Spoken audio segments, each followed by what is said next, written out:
Hey, what's up, guys? Welcome to 40 Years and 40 Beers. Joining us this week is Southwest Philly's finest, Leah Cevoli. Leah has many credits in the acting world and has a lot of production credits to her name. To name a few, we have Deadwood, Robot Chicken, Delco The Movie, My Name is Earl, as well as Girl Lost, which was made in 2018. And from what I understand, spent a few weeks on the Amazon Prime #1, right? Is that correct? Absolutely. Amazon Prime #1. I think Tubi #1. That's Robin Bain's film. Robin's the director, the writer, just the mastermind. She's amazing out in Los Angeles. It hit #1 on quite a few platforms. And that was an indie film success, which started as a crowdfunding campaign back in, I want to say 2014, maybe, right around there, maybe 2014, 15, somewhere around there. I think we shot it in 2015, 16. These things take time, but I've never heard anybody introduce me as Southwest Philly's finest. Now, it's funny because here I am, producer of Delco The Movie, living in Delco with Delco all over. Delco, do not disown me. What you heard is true. I actually am from Southwest Philly, but and proud of that. I say I'm from Philly. My younger brothers and sisters, they would definitely claim Delco because my parents moved us out here. I'm dating myself, but in the mid 80s. And so I went to middle school onward in Delaware County, North Lee, Sun Valley, and then went to Rosemont and Westchester and all that. So I claim both.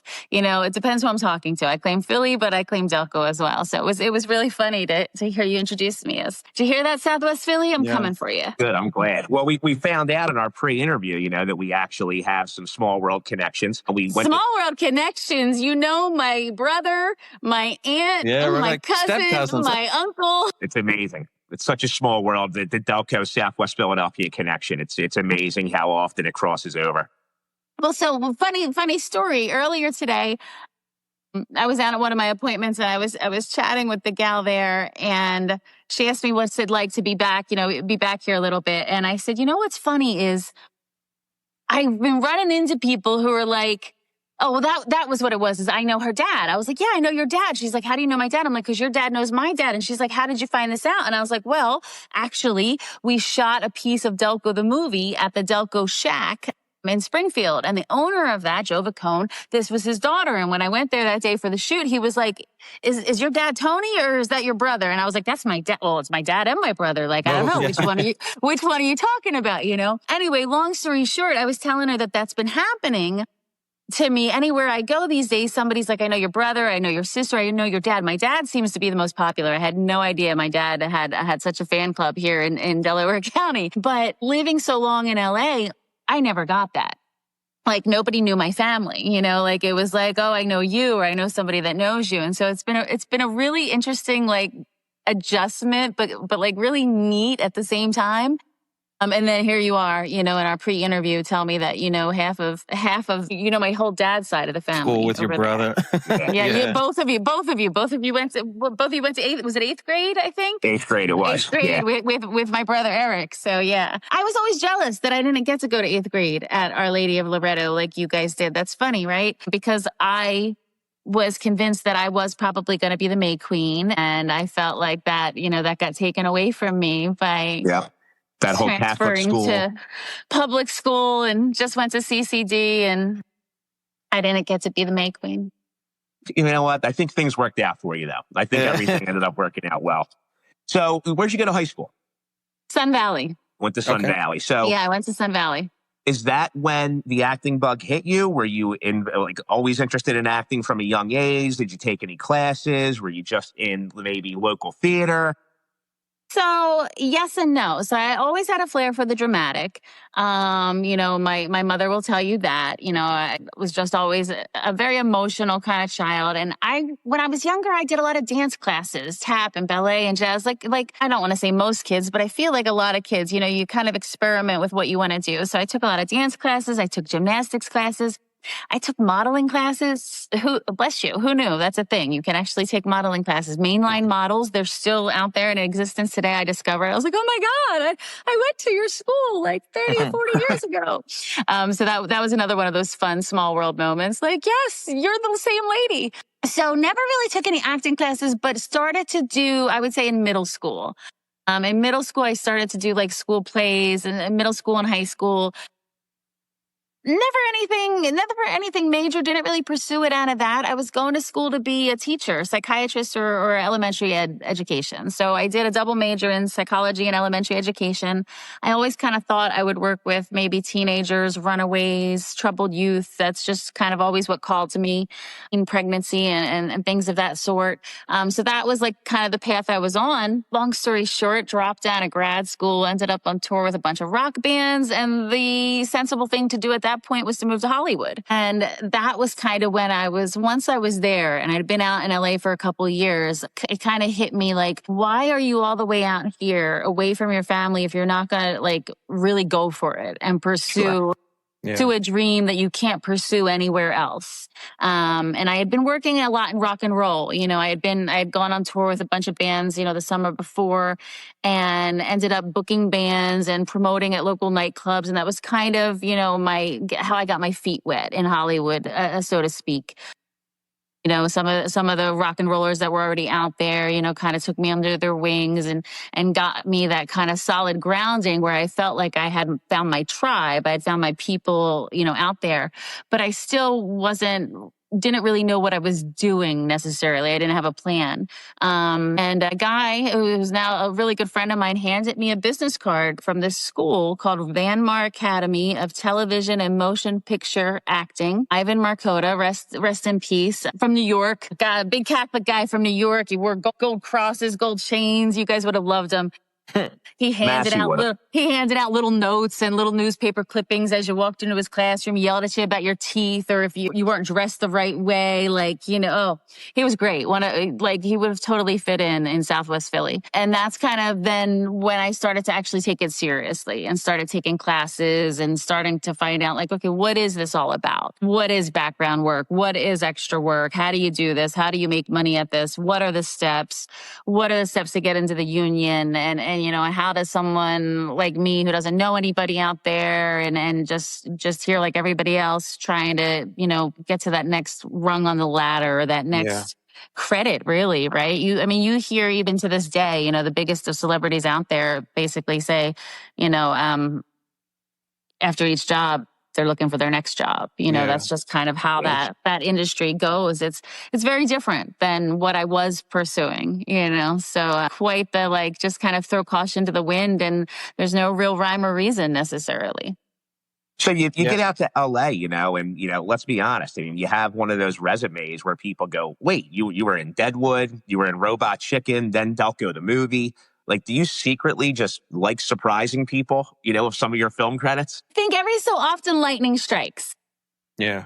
Okay. Every so often lightning strikes, and I have had some of these just really jaw-dropping career moments, and I've had the opportunity to work with some absolutely amazing people. And then there's all the in-between, right? Then there's all the in-between. I might have booked a commercial or two, to help keep the bills paid, let's be honest, but every so often then there's lightning hits and something that I can really get behind and really be proud of, with Delco the Movie. It's funny that, you're comparing or stating, Deadwood and Robot Chicken in the same sentence with Delco the Movie, but let's be real, Delco the Movie, lightning has struck here. I agree. And people are super excited for it, and, Chris and I have known each other for about 13 years. And, he asked me a couple years ago to get on board with this and, help him with the initial stages of the crowdfunding is where I first came on to board. But, it's a long life, right? And it can be a long journey, and it's kind of like a game of attrition, a lot of people say in the entertainment industry, right? And the more you've been around and the more you've proven yourself, the more you've done, the more people rely on you. And my first experience, Deadwood was, I started off as non-union background on that, and so you weren't SAG. You weren't SAG. No, okay. not at first. When Deadwood first came out, I was non-union still. I'd only been in LA for about 3 years, maybe at the time, and it was kind of at that crux what we were just talking about, where I realized I wanted to focus on the acting. I was in the classes. I was in Ivan's class. I'd probably been going to Van Mar Academy for about a year at that point and was working part-time at a gym, front desk girl, like 6 a.m. front desk girl. And friends of mine had explained to me how to get signed up to do background work in Los Angeles. It's a company called, oh my gosh, am I blanking? Central Casting. They're worldwide famous. There's an office in New York. There's an office in LA. They've been around for, 30 years, maybe longer. And you sign up with them and you put your, back then they took a little snapshot of you. You had to go in person. Now, of course, things are digital, but they take a little snapshot of you and you could call this hotline. You could call this hotline every day, every night, every day to find out what they were looking for the very next day or the days coming up. So you had to have a very flexible schedule. It was very hard to have any kind of other job if you wanted to pursue this kind of work. Some people got what was called a calling service where you could pay, I don't know, I think it was like $56 a month and somebody else would sit on that hotline for you and call for you every day. I never ended up doing that. And Deadwood was probably one of the reasons why, because once I got on Deadwood, I was pretty much full time on Deadwood for all 3 seasons of its existence. But it was still that uncertainty of did they need you or did they not? So I remember hearing about Deadwood on that hotline. And the breakdown said something that, they were looking for brunettes, all natural, no plastic surgery, no boob jobs, nothing of the sort. They were looking for curvier, white, brunette ladies in their 20s and 30s. And I was like, oh my God, that's me. I was like, wow. I'll be there tomorrow. Right? Because you were at the gem, right? You were at the gem. I was one of the gem girls in the gem saloon. Al Swearingen was my boss, and Dan Doherty was kind of the character that I most interacted with. Earl W. Brown is still a good friend to this day. Just gave me some advice on this new health kick I'm trying. And I got to work with Earl Brown every day, Ian Swearingen, Jerry Jewell became a very good friend during the time. I got to work every day pretty much with Earl Brown, who plays Dan Doherty, and Ian McShane. Jerry Jewell became a very good friend of mine. Paula Malcolmson, who played Trixie, was like just mentored all of us. Like they all She was did. Incredible. Every single person. And David Milch, I can't say enough good things about David Milch. Tim Oliphant, Greg Feinberg, Alan Smith, like just the directors, the producers. And you're probably wondering, like, but you were a non-union background. How do you know all these people? How did you become friends? It was unlike anything. They were all so wonderful to work with. So started off, as non-union background in the Gem Saloon, and quickly learned that the more you were available and the more you said yes, you were going to be the go-to, right? So let's say, I don't know, let's say they have 40 potential Gem girls on their list, and I managed to be one of those top 5. And, they would go down the list, and if you weren't available, they're going to go towards somebody else. So I quickly learned, like, I gave up pretty much my part-time job, stopped working so that I could say yes. And David Milch, he's such an incredible human being and really got to know and took care of everyone on the set, all the way down to background, to the point of there was about a dozen of us who we were on a scholarship and he was paying for classes for us on the off season. So it was pretty much like an unwritten contract that during the season, you were available to be in the Gem Saloon or wherever you were. In my case, it was the Gem Saloon. But if you're a fan of that show, you know that you saw the same people. You saw the same miners. Yep. You saw the same shoe shiner. You saw the same bartender. They were all extras. And then every once in a while, one of us got to speak and it was all like, oh my God, Susie got to speak today. I'm talking tomorrow. Exactly. Well, a lot of times you didn't even get a heads up. You didn't even know that it was happening tomorrow. Sometimes it happened like right then and there. And that was, again, the magic of David Milch. But there was a dozen or so of us that, and during the off season, he had us on a scholarship and was paying for they were acting classes, but they were more than just acting classes. They were really like how to be a good human and let go of your ego and work in a symbiotic relationship. Like they were very, very interesting classes that we were taking. It was really like kind of learning just how to relate to people. And I think part of that was he had been in this business for so long. He had already done NYPD Blue and what's the other one? Hill Street Blues, NYPD, Hill Street Blues. And I think he knew the importance of having a set where you could trust everyone, that everyone was an adult, that everyone was responsible, that everyone was going to be a mature adult, and that there wasn't going to be drama on set, because that can kill a production. Yeah. And it was an amazing time. So by season 3, I ended up getting my SAG card, but not on Deadwood, on Robot Chicken at the exact same time that I was working on Deadwood. So it was a super interesting time, super interesting day. Both shows called me on the same day to work at the same time. And I had to explain to Deadwood that I had just booked this incredible voiceover job on a cartoon that was a union cartoon and was going to give me my SAG card into the union. It's called a Taft-Hartley.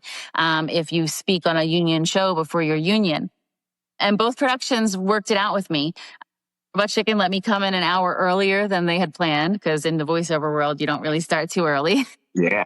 And Deadwood was just like, get here as soon as you can, get to set as soon as you can. They happened to be shooting a scene that day that I needed to be in, because it was a matching scene that they had already shot, and my character was established like in that scene, even though I was still background player at that point. And, and it came to be that David ended up writing some lines for me that I got to speak in season 3. Got to have a moment. Did you get to say the most used line in Deadwood history? I did not. The most used word. I did not, but it wouldn't have made sense for one of us gem girls to just burst out and call somebody a cocksucker. It just wouldn't, it just...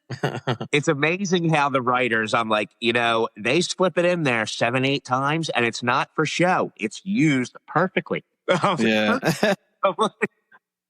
And that was one of the biggest, compliments about the show was the writing, and just how absolutely incredible that, David and the writers even made, the word cocksucker sound like poetry, right? Like depending on who was saying it and in what manner they were saying it. But I learned so much on that show. Here's a for instance. There was season 2. I think it was episode 2, maybe. Al has hemorrhoids and he's stuck up in the office, and the doc is trying to fix him. And so me and the other gem whores are hanging out on the balcony. Everybody's worried about Al. During rehearsal, David Milch comes over and he goes, "What's your name?" to me. And I say, "Well, sir, you haven't given me a name," is what I kind of start to say. And he starts to walk away. And I said, "But in my head, my name is Tess, and I'm from Montana," and blah, blah, blah, blah. And I just spit it out like a whole thing. And he turns around and he goes, "Exactly. So Tess, you're going to say, Dan, you're going to say, da, da, and Tess, you're going to say yes, da, da, da, da, da." And he walks away. Now, I'm non-union. This would be a Taft-Hartley. This would be paperwork. This would be a whole to-do. But this is the kind of stuff that David loved to do.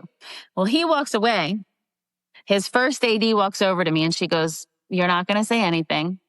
When he talks to you, you're just going to nod your head." And I'm like, but, so they're reeling him in, right? Like they got to reel him in. They can't let David just do everything he wants all day long. There is a budget to follow. So, but I remember my little sister, after she saw that episode, and, she maybe is like 19, 20 years old at the time. I remember talking to her on the phone and she was like, "Hey, I watched Deadwood this week." She goes, "That was really weird." I said, "What?" She goes, "Why didn't you say anything when that guy was talking to you?" That's funny. I'm going to have to go rewatch that episode. But yeah, it was a master class in just being a part of a television family. It was a master class in acting. It was a master class in, like I said, just how to be a good human. How to behave in the industry, yeah. Yeah. And an example, I think, of like how generous people could be and how people can have your back and how every job is a referral for the next job, right? You never know who you're going to be working with and what position they're going to be in next and how one another may end up helping each other somewhere along the line, of your career path. Yeah. Now, and you know what? I mean, you were with some pretty heavy hitters on that show. Let's be honest. I mean, Timothy Oliphant, right? I believe I'm pronouncing his last name correctly. Yeah. Ian McShane. Like you said, it sounds like it was an extremely welcoming set.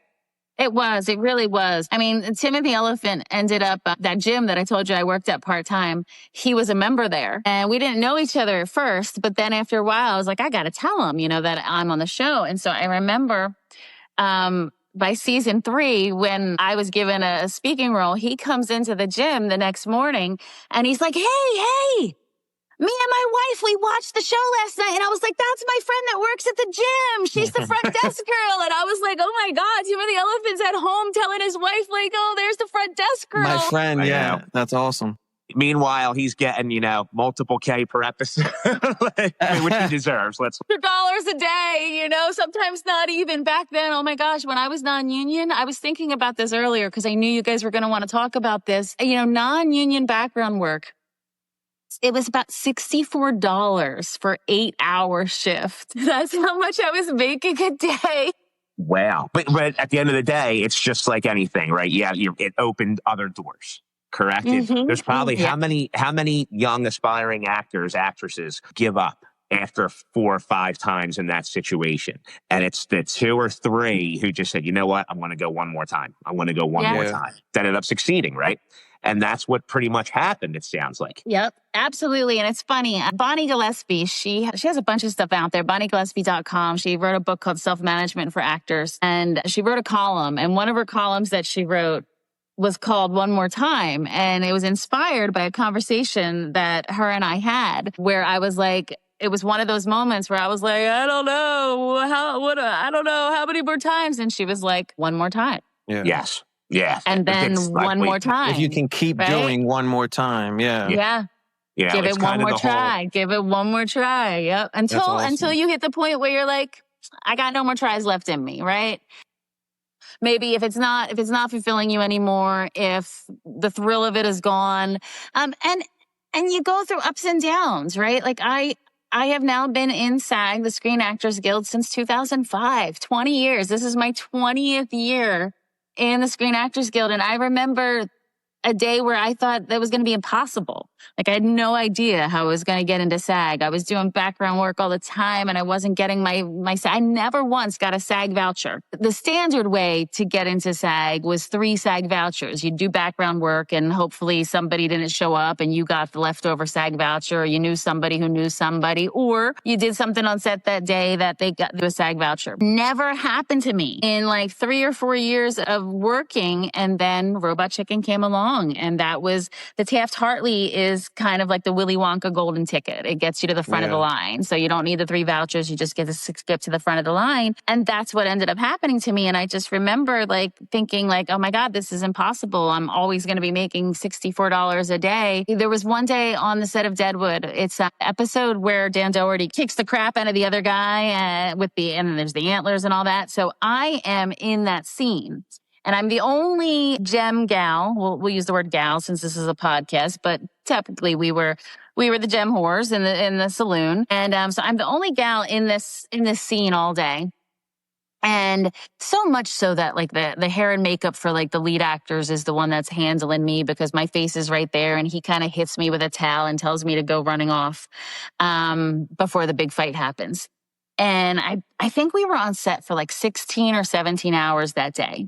All the other background are like sleeping in the corners. They're like sleeping on the floor, sleeping in the corners and whatnot. And I'm working in every shot because that's where I was when it started. So they got to keep me there. And every time he's doing this fight, I got to be in that chair and I got to get up and right? All the continuity has to happen. I have to be a part of it. And I remember hearing this rumor about golden hour, which apparently meant if we cross a 15-hour workday, you start to get your hourly rate, your daily rate per hour.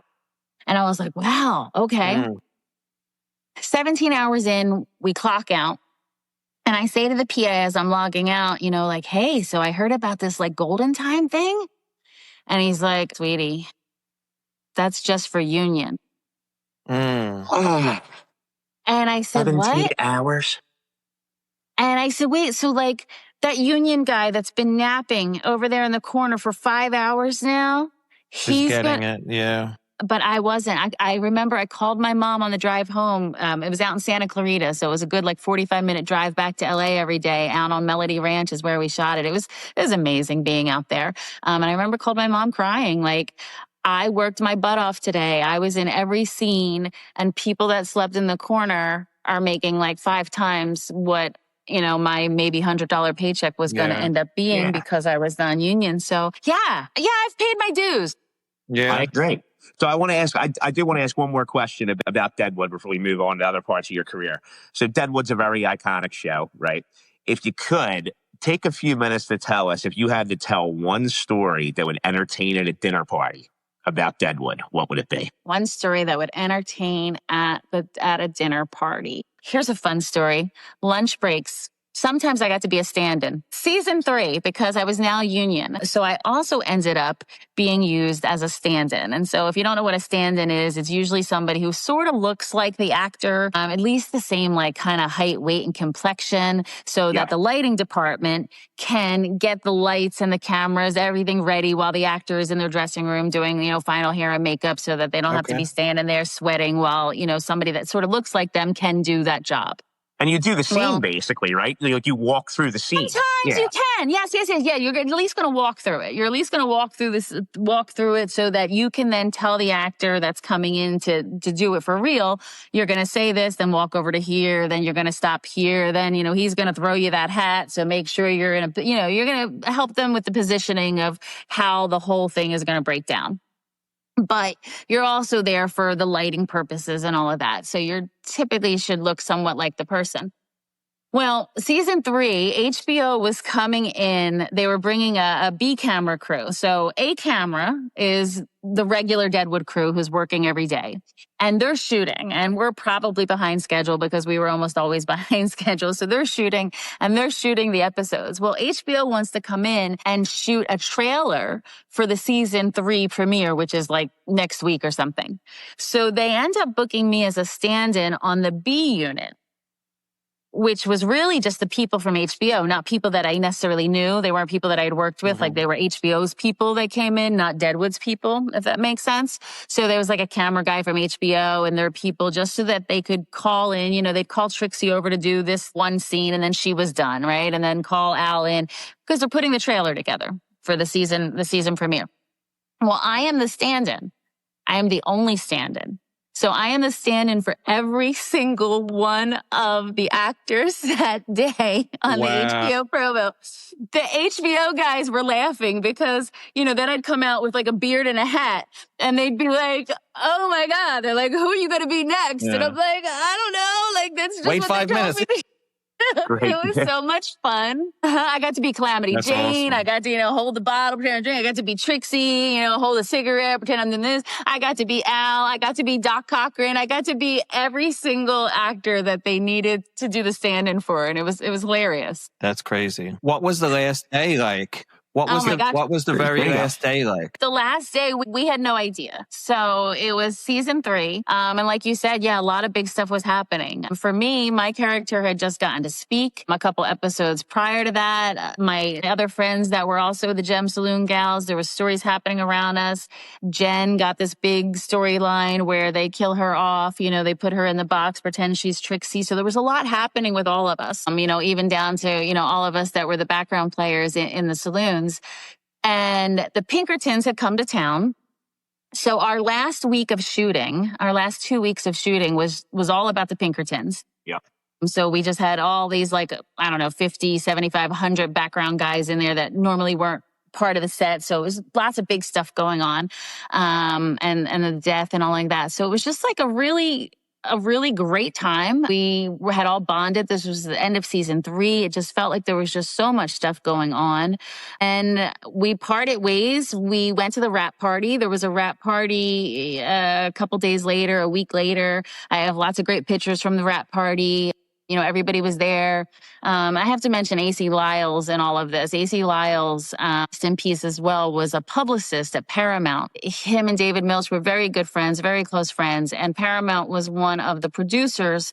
And this kind of ties into what went down. HBO did not own the foreign rights, the foreign distribution rights. So it had something to do with that. And it was going to revert. There was like a 5-year period or something. And those rights were going to revert to HBO, but they hadn't yet. So it was the biggest money maker, but it was also the most costly production is what, I ended up learning about it and all. But, so we found out, I found out probably just like the rest of y'all. I don't remember if I had gotten a call or like the rumor mill had happened, or I'm not exactly sure if I read a headline, but all of us were taken aback. It was a shock for everyone because we thought hey, everybody, this was great. We had another great season. We were all excited about where our characters were going or where the storyline was going.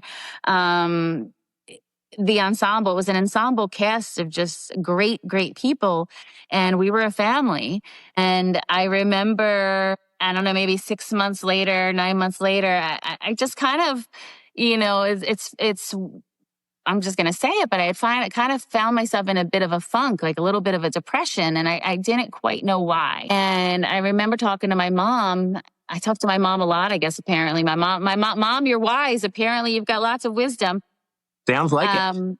Right. And I remember my mom saying, well, Lee, this is about the time of year that you would have been heading back to Melody Ranch. This is about the time of year that you'd be going back to work. She's like, and for 3 years, this has been your life. That like every July, August, you reported to set, you got your uniform, you got your costume, you went through wardrobe, and it was exciting to work for the next like 4 or 5 months on the same project and know that that was coming up again. And she's like, so, that's probably something what you're feeling right now is it's like almost that back to school feeling, right? Of like, okay, it's time to go back to school. And then school's not there anymore or, whatever it was. So it was crazy, and I've kept in touch with David and many of the people, all these years. Afterwards, David went on to do John from Cincinnati and a few other shows, Luck, and a few other shows that just didn't really get their legs about them. But I got to see David in LA, not last fall, but the fall before. He put out a memoir. David Mills has his own memoir, and they did a book signing and a book reading. And I was invited. So I went out to Santa Monica. Robin Weigert, who played Calamity Jane, she was there. She stood on the microphone and read some works. A bunch of people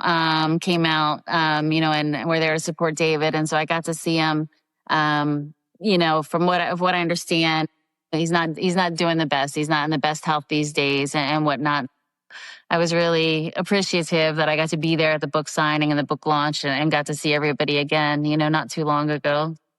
Yeah, but it's amazing that you're in school for a little bit, right? You're at the gym and then you land this role and then they're starting to send you to school, right? If the training on set wasn't invaluable enough, now they're sending you to school, but you had a proper season 3 ending. No one knew that was the real ending. And all these years later, you guys, most of you still stay in touch. That's phenomenal. Yeah, absolutely. Now, were you in the movie? I was not in the movie.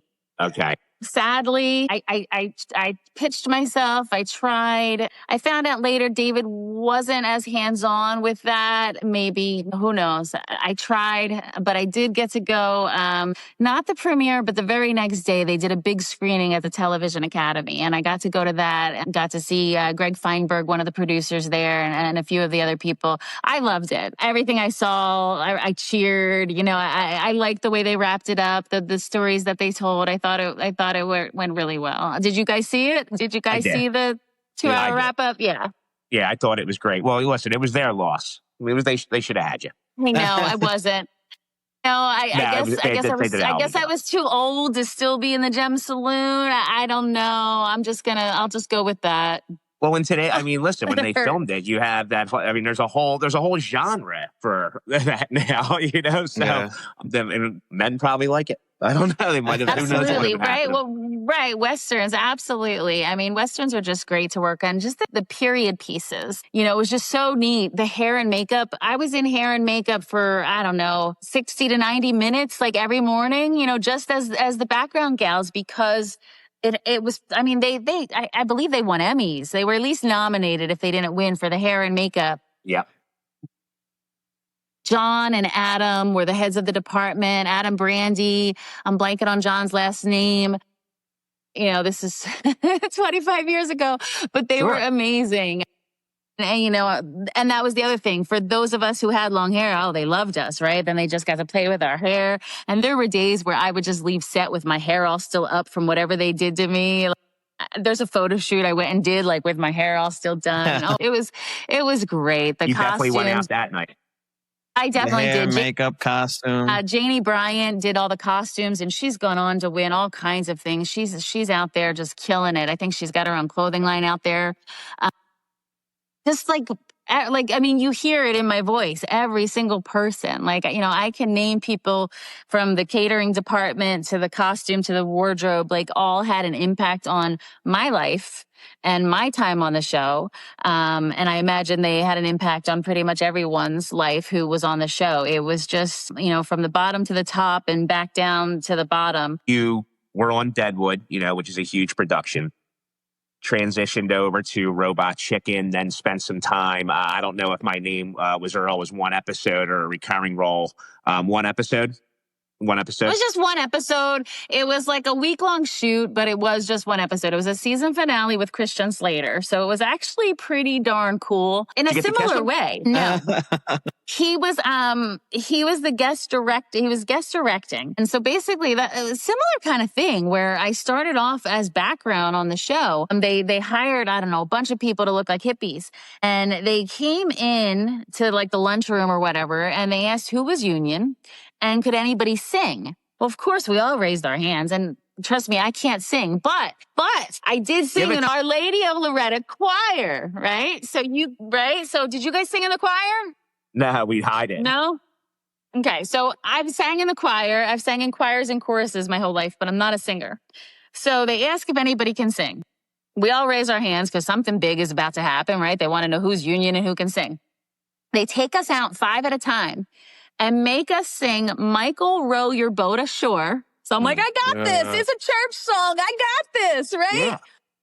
In front of Christian Slater. Wow.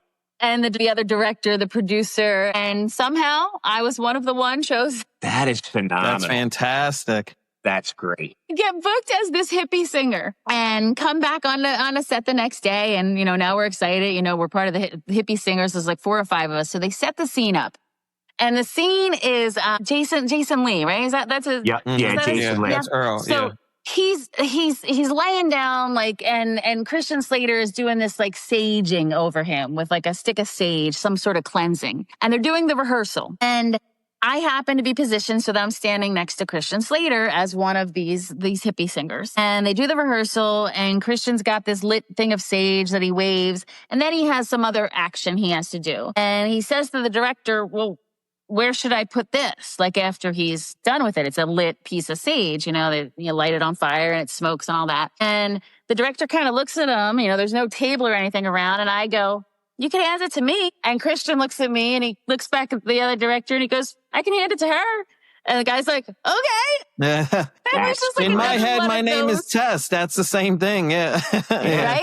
It's moments like that, right? Where like lightning struck and, you know, some people would say like you're aligned, right? Right place, right time, you know, divine timing, you know, and there's a train of thought out there, you know, that like attracts like. And the more that you can stay downstream in your thinking, you know, the more of those kinds of opportunities can open up, right? Or when you're in the zone, you're in the zone, right? Like you just kind of know it. There's also like a known fact kind of in the industry that if you like book a vacation and you decide you're going to actually leave LA or New York for a minute, all of a sudden, you know, you're going to have an audition or you're going to book a job, right?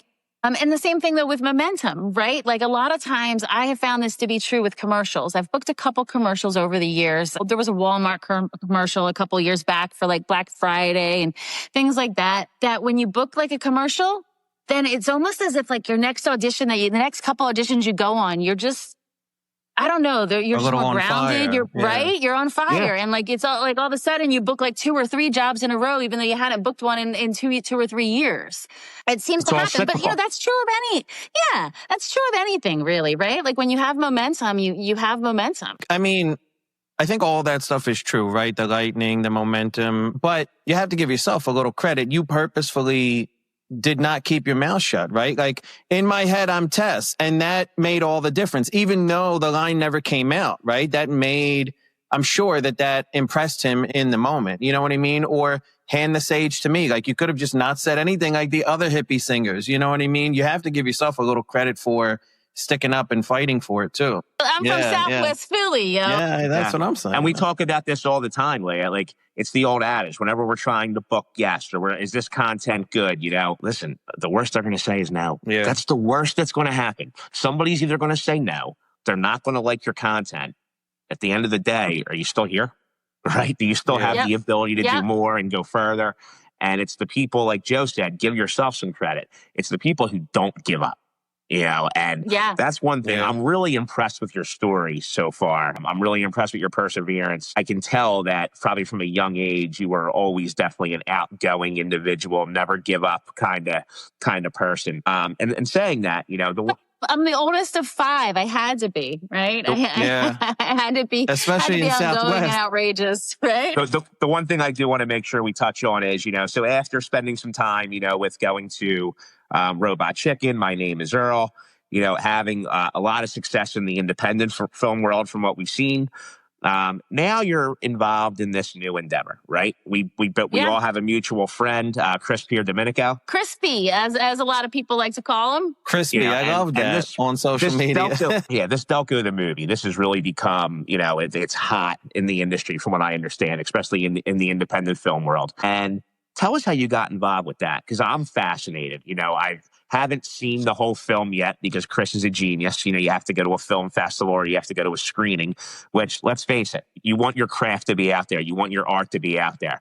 But you still want to generate a little revenue, right? So that was at least enough to make the next one, which is exactly what he told us. Yeah. As I said, this really looks like a homage to Kevin Smith films, which I think are some of the greatest independent films ever made. And tell us about how you got involved with Chris, where you see Delco the movie going. Joe and I truly both hope it's one of the most successful things in the independent film world. And let us know, what your thoughts are about all that, how you got involved, where you see it going. Yeah. So Chris and I met about 13 years ago. I happened to be back in town and I saw a Craigslist posting. Remember Craigslist? Yeah. I saw Craigslist. I mean, it's still out there. I just don't think the same kind of postings are there anymore. But I saw a Craigslist posting that there were these Sun Valley High School alumni shooting or holding auditions for a project that was going to be shooting at the new Sun Center Studios that had just opened up in Delaware County. It's about 13 years ago. And I was like, Sun Valley High School, that's where I graduated from. I didn't know anybody over here in Delco was doing any kind of movie making or anything, right? I left town to kind of do that, and I wasn't doing that prior to moving out to LA. Yeah. So I didn't really know that world here. I wasn't connected to any independent filmmakers here. I wasn't connected to anyone in that world here. So I ended up reaching out to those guys, and Chris and I worked on that project together. That project was someone else helmed it and never really came out. But Chris and I, it was a web series. Chris and I stayed in touch this whole time. So as you likely know, Chris is a full-time high school teacher. That's what he does, right? Quote unquote, normal life, and I'm the one out in Los Angeles doing the other things. But he's always been a filmmaker, writing, making movies, etc. So Delco was a project, and I'm sure he talked about this on the interview with you guys, was a project that he had written back in 2003, 2004 when he was a high school senior at Sun Valley High School. So we both graduated from the same high school, just like a decade apart. So we didn't know each other in high school. He actually went to school with one of my sisters. You guys went to school with one of my brothers. He went to school with one of my sisters. So about 3 years ago, it was coming up on like the 25th anniversary or something of when he originally wrote Delco the Movie, and he decided he wanted to do it for real. So he knew that I had a lot of his success with independent films and crowdfunding. Like we talked about Girl Lost. Also, Remember the Sultana is a documentary that I produced with Sean Astin as the narrator and executive producer. It was also a crowdfunding success. Yeah, also a crowdfunding success. So I had a lot of high profile, let's call them, crowdfunding successes over the past decade. Great success rate, and we raised millions of dollars. But as any independent filmmaker knows, crowdfunding it's a hard step, but that's just one step, right? Once you've got the funding, you still have to make the movie. You still have to get the movie out there. So there's a lot of crowdfunding campaigns. Crowdfunding itself is hard. Like 50% of all crowdfunding campaigns fail.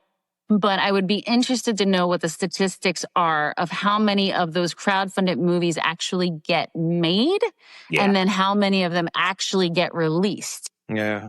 I'd be interested to see those stats. I'm sure ChatGPT or somebody like that could pull them up for us somehow. So Chris reached out to me about 3 years ago now and just said he wanted to bring me on, hire me full time to be the crowdfunding manager, and told me the backstory. And, I was on board. I happened to be in town. This was a year or so after the pandemic. And so I've been spending more time on the East Coast, just wanted to kind of be back with the family. I think a big perspective shift happened for a lot of people after we went through all that and just being apart from everybody. So I happen to be here on the East Coast. And that, I think, was one of the things that's kept me here, because it just kind of then had legs of its own. So, at first I came on to manage the crowdfunding campaign. And part of my job as the crowdfunding manager is kind of to talk sense into the filmmaker and, bring that goal to a realistic level. From a budgetary standpoint, right? From a budgetary standpoint. And from your reach, your network, like you could come to me and say, Leah, I have this project and I want to raise $40,000. And I could say, okay, we can do that. Then you could come and I could go, no, let's drop that down to 20, right? It's just going to depend on the person, on their network, on their social media, and like what I know about them and the project, because every team is going to have a different reach, right? Different capacity. In the beginning, when Chris first came to me, it was kind of like, okay, this is a friend of mine, another independent film, another project. It's a crowdfunding, I'm being hired to be the crowdfunding manager. And I kind of thought that was going to be the end of it. Like a lot of the projects that I come on board to crowdfund, that's what I'm there for. And once that 30 days is up or that 6 weeks is up, then, I may or may not do anything more with that project, right? So there's only few and far between projects that I then go on to become a producer on or act and produce on, those sorts of things, A lot of times after 30, 45 days working with a team, nobody wants to see each other ever again, especially if you double their budget, they're ecstatic. You have a great day. Yeah, I get it. I don't know how intense it gets, right? Like some people, like I end up sometimes having to turn into like the nagging mother, the cheerleader, the coach, the one that's just like really pushing them to get up there and do it. Some people don't like me when it's all said and done, but you're varsity, right? You're varsity, they're JV. You know what I mean? Right. Let's be honest. That's just how, right now, that's the dynamic. Yes, right, exactly. Like, and so, it's a lot of tough love. A lot of tough love can sometimes go into it. And sometimes we walk away going like, great to meet you. Never want to see you again. Thanks so much. Yeah. But with Chris, it was different. It just, not only are we already friends, but Delco, the movie itself, had a special place for me because here I am back in Delco, full time for the first time in 25 years. And to see the community get involved and how much support and how many, like I have never seen anything like this. I've lived in LA for 25 years. There's an independent film shooting on every other corner. Sure. And nobody cares. And I hate to say that. I don't want to say nobody cares because, of course, the filmmakers care and the actors care and everybody involved cares. But it's an industry different vibe vibe and feeling. Yeah. Nobody's blinking an eye. And I tell you one thing, nobody is letting you shoot in their Tom Jones 24-hour family diner or the Brookhaven police station. Spray paint the Delco shack. We were blessed.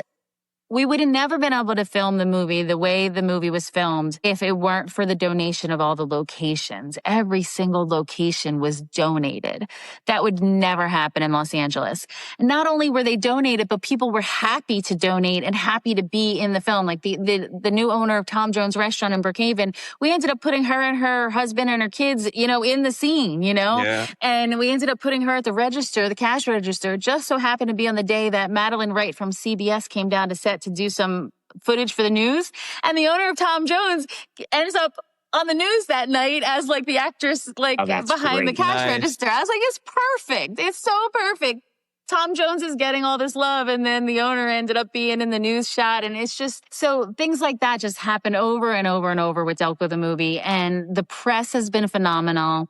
The community has been phenomenal. And when the crowdfunding was over, I started to tell you guys, this wasn't what I expected. I expected just do a crowdfunding campaign with Chris.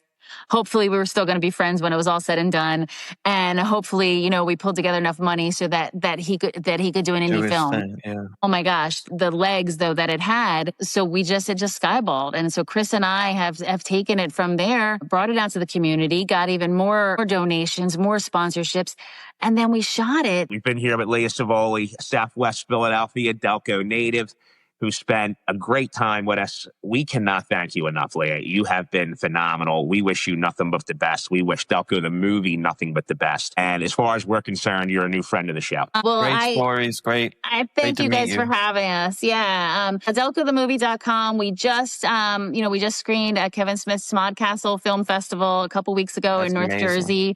It was our first time airing outside of Delaware County, outside of Delco. So we were a little nervous. Chris and I were there. Paul Martirano came with us. A few of our other team members came, and they liked it. They laughed. They didn't laugh at all the Delco jokes, but they laughed at other jokes that Delconians didn't laugh at. So that was our biggest concern. Will it play outside of the Delco area? And it did. So we're really excited about what's next. We've got a couple distributors we've been talking to. We've got a meeting coming up this week. And I'm going to say that you'll have an update from us within the month as to where you're going to be able to see Delco the Movie online. Now, you probably won't be able to see it till early next year because the process takes a little while, but we will have an answer for you guys, I really think, within the month as to what's going on and where we find our home for Delco the Movie. And Chris already wrote the next movie. We did a table read last week for Gamers, which is the next Delco movie. Yeah.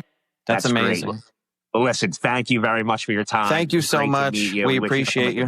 Thanks, guys. Thanks so much. Southwest Philly in the house. Absolutely. Yes, Bye-bye. ma'am.